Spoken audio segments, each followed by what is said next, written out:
come out in force to make a clear message to our government, but everybody else who's watching here, that we're strong, we're united, and we're not paying the water charge, we're not paying again, and we're fighting back, we're fighting to the end, and we will win.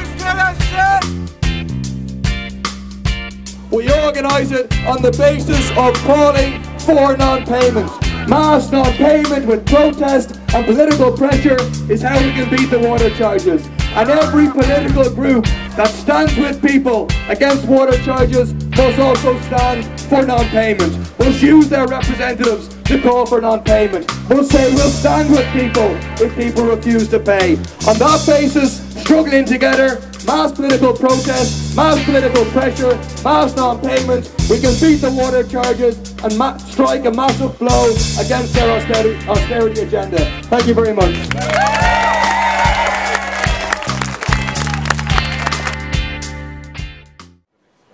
I think definitely what people want is leadership, because those who should lead, the trade union leaders in the majority, obviously have abjectly failed and completely let people down in a very extreme way. I mean, even the Greyhound workers is an illustration of that. And so the Anti-Austerity Alliance is not just about me or our councillors leading, but all the members of the Anti-Austerity Alliance and others who are getting active. The idea of people becoming active and becoming leaders in their communities, in their workplaces, from below, that's what we need. In terms of the impact that will have on others, I mean, already you can see the pressure that we have placed on Sinn Féin in this by-election.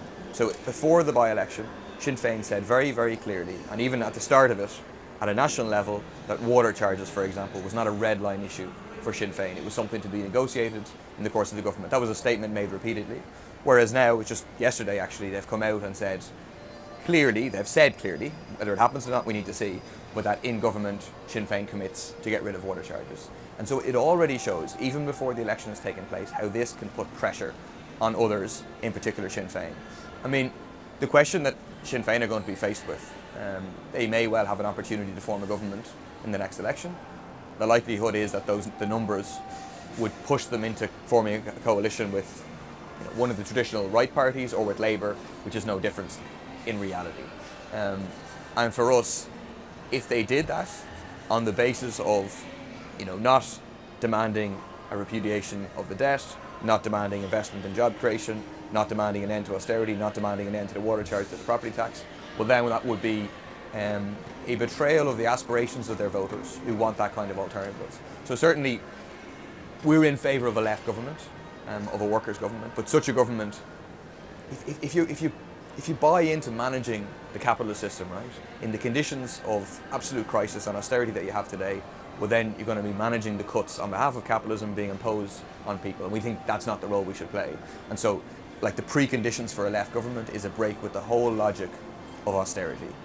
And on that basis you can actually build a government that creates jobs for people, that improves living standards for people, that creates decent public services for people. And that's the vision, and it's not a question of getting into power at the next election, like Labour and the Greens and whatever have done so much in the past, only then to betray people, to be sold out, to be knocked back. This is a longer term vision of building a movement that actually fundamentally change Irish society.